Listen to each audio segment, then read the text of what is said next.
Hi, everyone. My name is Alexis Mora, and I am the head of marketing at Harborside. We are a vertically integrated cannabis company that was established in 2006 and have 4 retail locations across California, including the first drive-through in Southern California, as well as our Harborside farms in Salinas, California. Wonderful. And I'm Socrates Rosenfeld. I'm the CEO, co-founder at Jane Technologies. We are a consumer platform in the space based out of Santa Cruz, California. We primarily support dispensaries and brands with automated e-commerce. We currently support about 1,700 dispensary partners across 33 states, including Harborside, which is a close partner of ours. And also do some work in the analytics space as well. And it's a real just pleasure to be on with you, Alexis. Yeah, likewise. Exciting times, I think, for us. And Socrates, I think our timing was pretty serendipitous as we ended up working with you in the beginning of February, I think is when we rolled out Jane on our website. And then COVID hit shortly after. So, silver lining there is that we got the ball, I think, kind of running with really getting Jane and kind of our digital strategy integrated with our website. And since then, I think, topic at hand, and I'm sure is top of mind for a lot of folks, which is, how have your businesses changed and adapted during COVID, which is something I think in the cannabis space that we've really been waiting for, that opportunity from the retail lens and kind of perspective, really just waiting for a lot of this technology to be available, honestly. Yep. I've been working in the cannabis space for about the last 6 years. And so what I found is historically with pre-COVID executions, we were really kind of focused on that interpersonal relationship that we were building with our consumer base. And it's essentially what a lot of brands were doing as well in store demos, getting out there. I think experiential events really started picking up last year. And you could see that with a lot of these on-site consumption events. And then you're kind of transitioning over almost overnight into, how do we really kind of pivot into this digital space, and what does that experience look like for some of the customers that we're bringing online? For Harborside, again, it was serendipitous for us to work with you when we did. It kind of came at a point too where we decided to redo our website. We were really focused on how our customers are really engaging with our brand and the products that we carried in store. And so I think one of the benefits of, our partnership was really being able to have that kind of attention to detail of how are we presenting these brands online? How are we providing customer education? But also from the data perspective, how are we really able to understand what the consumer needs were? Since historically in cannabis, we really haven't had many benchmarks or other industries that we were able to compare it to. So in a way, I do feel like COVID was a catalyst for a lot of us to really think about something that we really had hoped for the last couple of years. I'm sure that's also been your experience as well. Yeah, that's so spot on. At a tech company, we're used to going very fast all the time.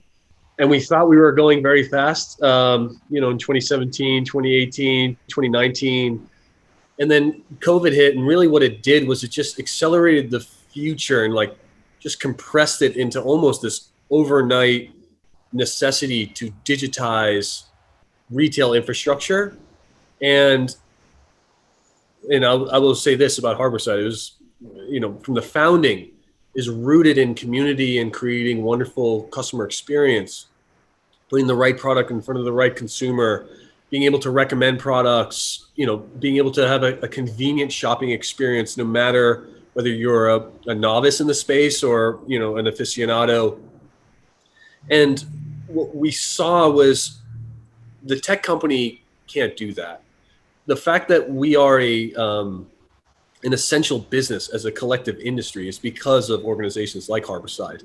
You guys are on the ground. You are figuring out how to do curbside on the fly. you're trying to figure out how to engage and provide consultative experience to the consumer while not allowing them under your roof, which is really complicated.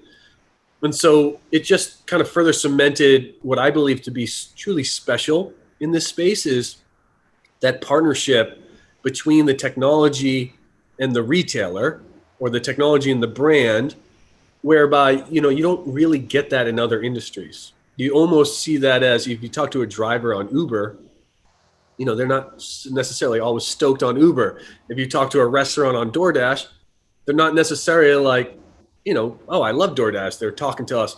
Alexis, you and Ben and the rest of the team at Jane and others on the Harborside team, we are constantly engaged. And I think that's just a wonderful thing to just pay attention to. Number one, that tech companies and, real companies can get along and work together and innovate. But also what I think it's doing now, it's propelling this industry really forward, where retail in cannabis is cutting edge now. It used to be, 5 years ago, maybe antiquated. Now it is like all these digital payments and curbside and recommendations and digital slotting and understanding your consumer at a hyper local physical retail, specific retail environment. Man, that's stuff that the world hasn't caught up to yet. And I think as long as the Harborsides and the Janes of the world can continue to innovate together, and it ultimately benefits everyone, to include the consumer and collectively as an industry. So I'm with you. I think it's been a long time coming and a great catalyst for many things.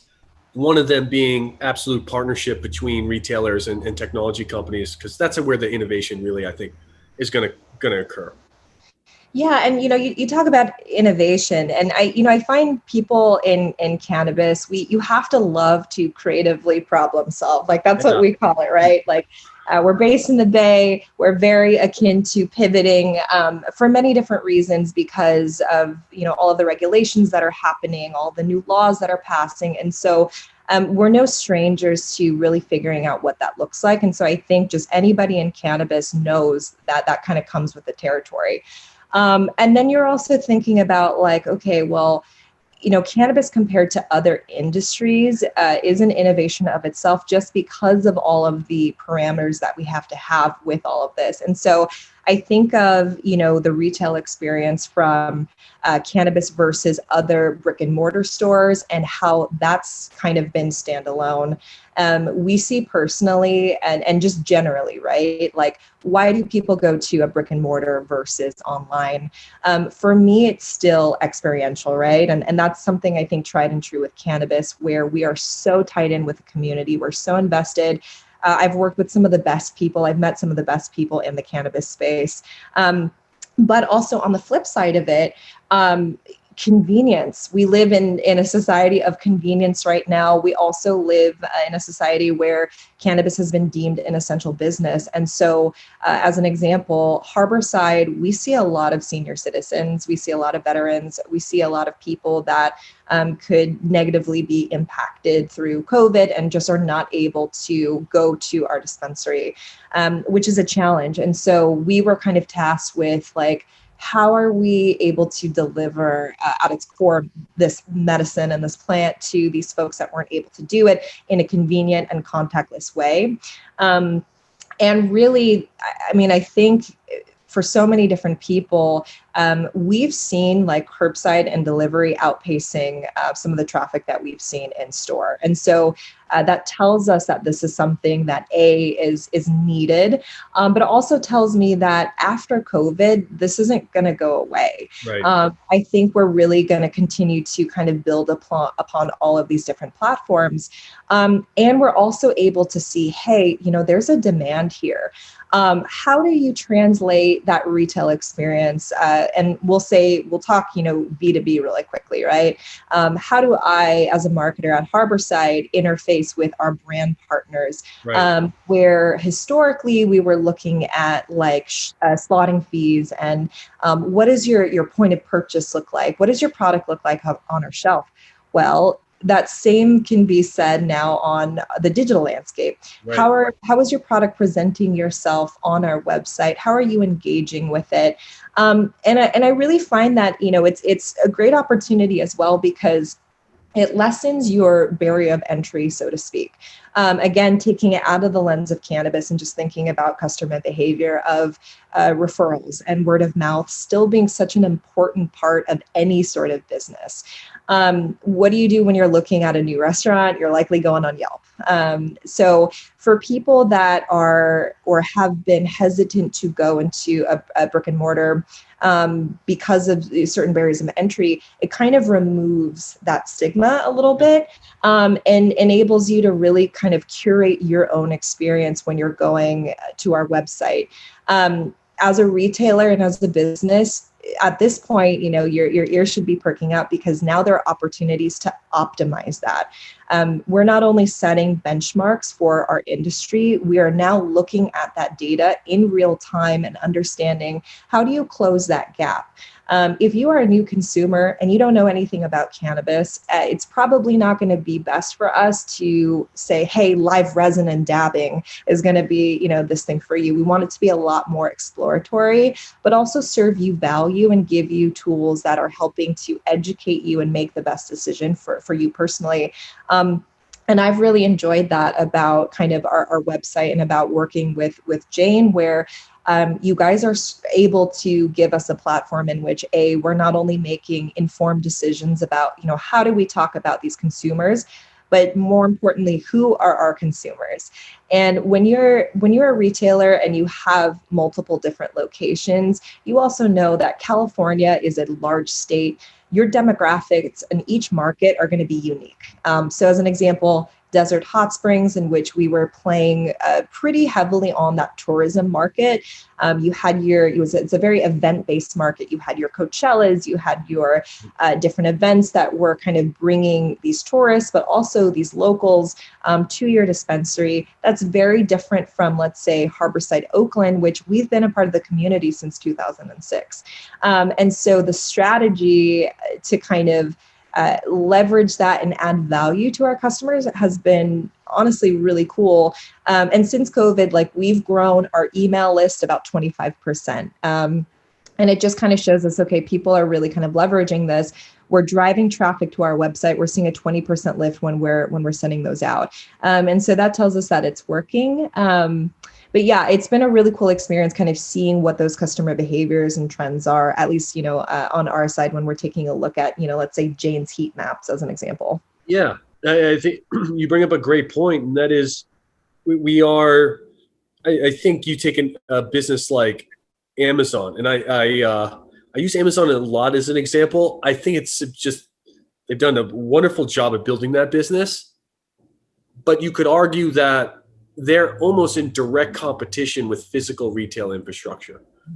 Maybe they're trying to solve that, but right now when I order something on Amazon, that means I'm not ordering it from a local store. So by nature of those models, they've been in this zero sum, mutually exclusive, in order for one to win, the other has to lose kind of deal.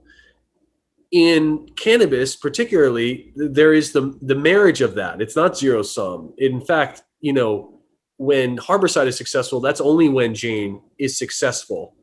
And really what we're trying to do is not reinvent the wheel. We're not trying to say, okay, let's reinvent the way people shop for cannabis. We're just trying to digitize that.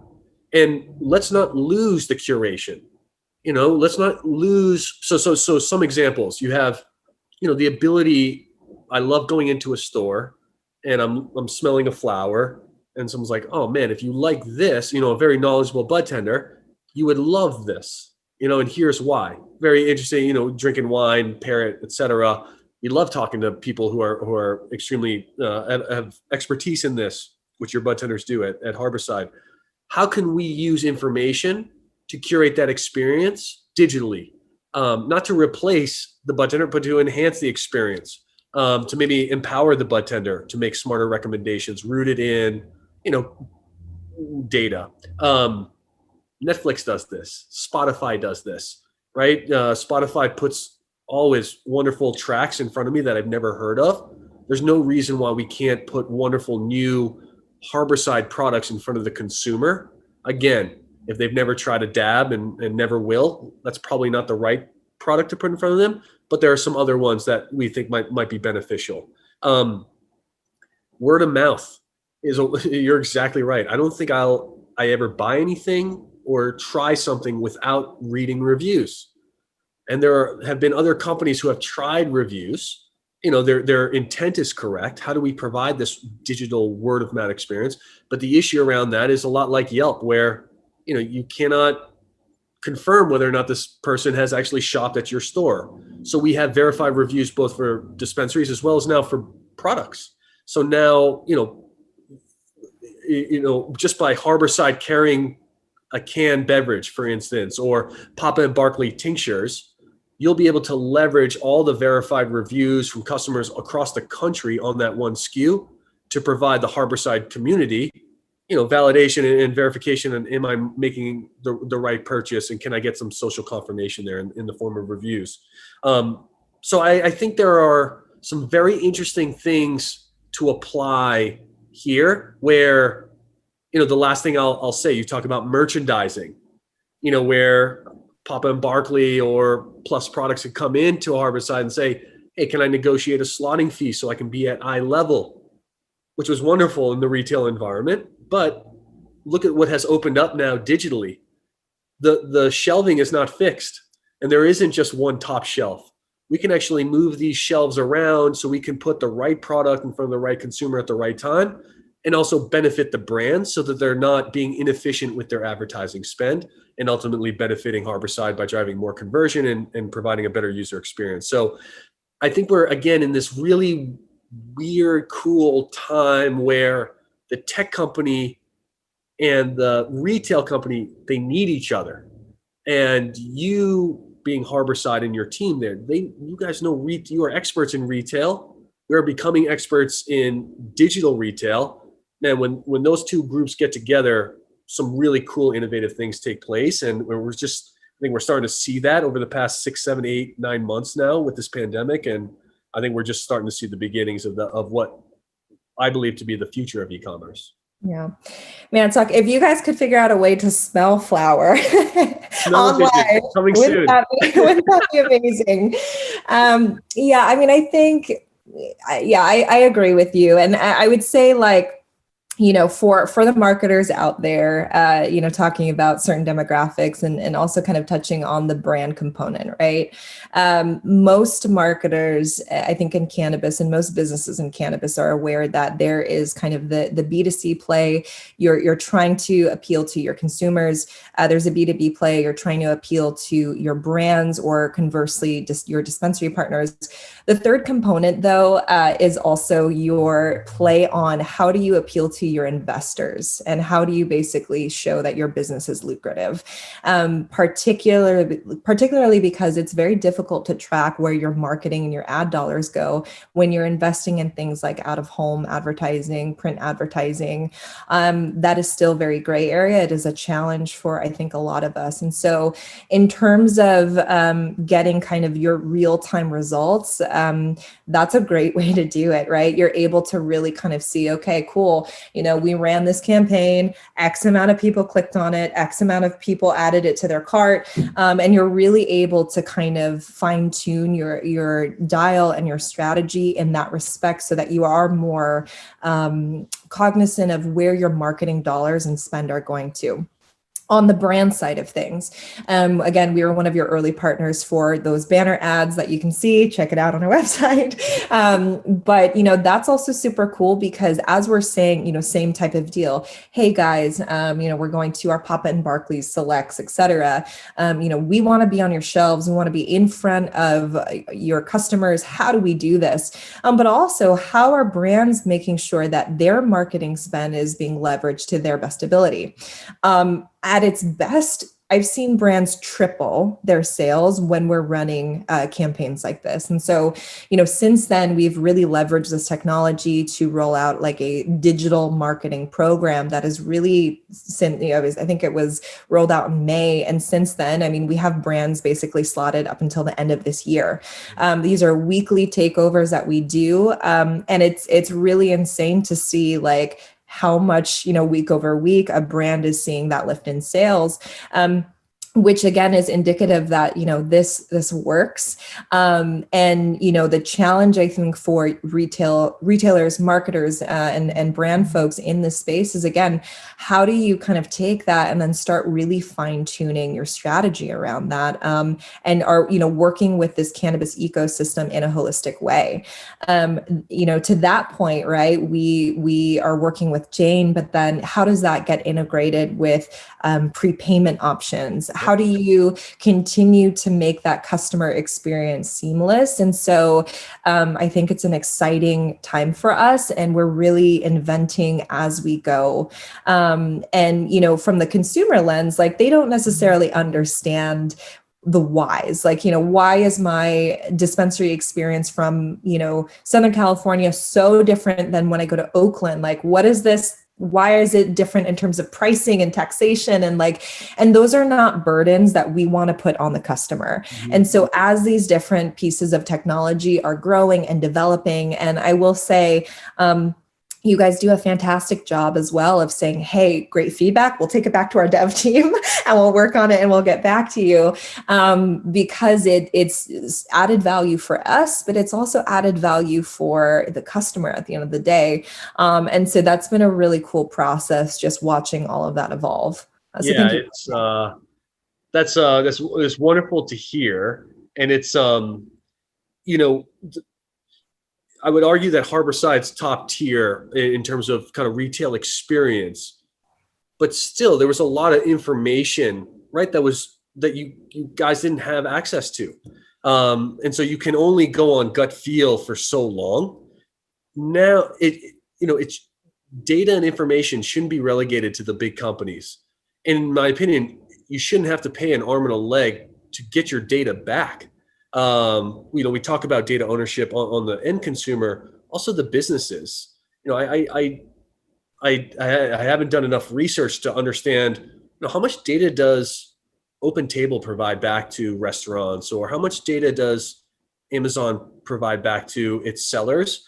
For us, it's a no-brainer to provide this and make this as transparent as possible, because exactly like you were saying, Alexis, you can use that information and improve upon the experience. At Jane, we obsess with what's known as conversion rate. Basically, we are very transparent with our conversion rate to our partners, because ultimately that's the measure of whether or not, that's like someone going into your store and saying, did they buy something, or did they go into your store? Did they get lost, get frustrated and leave? Did they get sold something and never come back? We can, from a digital standpoint, measure that. And the wonderful part about technology is that it's constantly iterating, right? And we are, you mentioned we have no ego at Jane, and so we love any and all feedback, because truly you guys are the experts. And where you tell us there are pain points, if we can go and solve that, we've just created value. And you guys have been wonderful partners and very patient with us. Let's go, if we know the end state is this, are there sub steps we can take along the way, measure that with data, tweak things, bring you guys in, say, does this work? Does that not work? Test and iterate, until, exactly like you said, we have something that is really effective, not only for your operational team on the showroom floor, but ultimately is it the best experience for the consumer? And I think a lot of companies are scared to talk about information, particularly tech companies, because probably they're not good stewards of it. For us, we just want to organize that information, package it back for our retail partners, so ultimately you guys can make well-informed decisions on how to improve your business and your experience for the consumer. If we can get that virtuous cycle going, which I think we do, again, the potential is almost nearly unlimited. It might take us a while to get to where we need to go, but we're not going to make any big mistakes. And we're going to be learning together and improving, every step of the way, which hopefully turns out to create the best outcome for everyone involved. So it's great to hear. Yeah, I mean, I think about, again, going back to, comparing the cannabis industry to kind of other industries as well. You brought up a good point about like the conversion rate component, because something unique in the cannabis space is you're going to be hard pressed to find like there aren't very many people that go to a dispensary and don't purchase. And I say this from experience also because we go comp shopping, and every single time I'm like, I have to buy something. Like, I can't just walk out of the store because of that interpersonal connection, right? You've got, your consultant. What did you come in today? Okay, let me walk you through the floor, and this is how it works. And you kind of almost feel this like, okay, I really loved my experience, and absolutely, and they probably upsold you as well on, these various different products, and really kind of brought you through that. So that's something that's kind of unique, I think, in cannabis, especially with kind of the brick and mortar experience, but is something that's almost a target, I think, for the digital experience, right? Which is, how do you still get that high conversion rate when it's not, you're lessening the barrier of entry. It's not as intimidating. I can say in my own experience, I don't think I went to I certainly did not go to a dispensary the first time that I tried cannabis. It was like a word of mouth thing. I had to be comfortable with it. And it wasn't really until I was like, okay, I really need to stop, going through friends and just, commit to a medical card and just go in myself. So you're lessening that barrier of entry, but you're also, if it's not done, I think, carefully, you're also allowing people to kind of bounce off your website and right, potentially never see them again. But you guys have actually set it up in a way, and I think about this in terms of like abandoned carts as an example, right? Where it's like, okay, but that's also another way for us to leverage hey, you came in easily, you left out easily, but let's certainly employ top of mind marketing tactics, which is that whole idea of getting that brand visibility out there enough for you to come back, and for us to also incentivize you coming back as well and making that purchase at that given point. Going back to people that are very kind of budget minded with that as well, I think the pro is, I think, typically with brands, they would go into the store and you're just discounting, right? You're like, it's a buy one, get one for a penny. right. And you're just kind of chalking that up to your marketing expense, and it's the cost of that product. Versus this, where brands can be a little bit more selective about how they're employing promotional strategies in this kind of digital space, and just be a little bit more budget conscious. Now, obviously you have to take like a holistic approach with all of that, but there's certainly so many levers that you can pull there to, again, and it's not to say, we don't want to offer, choice and kind of that flexibility for people. But what I have found just in doing events and being out in the world and really talking to people that are coming into their kind of customer journey early on, or even at the end, where you're really just giving them options and you're giving them information in a space that, sometimes you're playing telephone. It's like the brand will say, hey, this is what's so great about my product. It's extracted in this way where you're getting, flash frozen terpenes and all of that stuff. And you're playing telephone with the rep to the consultant, from the consultant to the consumer. Whereas brands have that ability to really kind of share their story and their unique selling propositions on our platform and on your platform. So that's also been a really cool thing, I think, to experience and see as well. Yeah, I that's brilliant. It's